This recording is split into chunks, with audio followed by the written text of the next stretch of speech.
There have been several improvements to merge pattern for Mastercam 2020.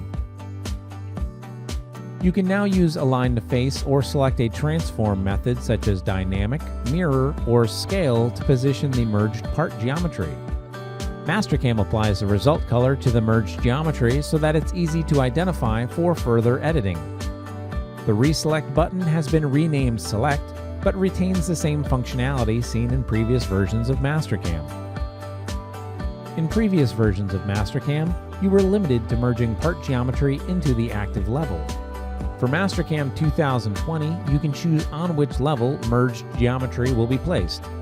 The new Levels group on the Merge Pattern function panel has three options.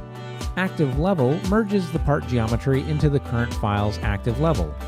Merged File Levels places the merged part geometry on its original levels.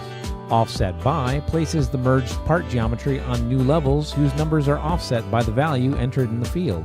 The merged part geometry stays separate from the target part geometry. Mastercam applies your level preferences after you click OK or OK and Create New Operation. Merge Pattern accounts for any level modifications you make to the levels options when you use the dynamic, mirror, or scale methods to position the geometry. However, if you select active levels, Mastercam ignores these modifications and merges the part geometry into the original part's active level. You now have more control over the attributes of your merged part as well. In previous Mastercam releases, the Use Current Attributes checkbox applied only the system color and level to the merged part.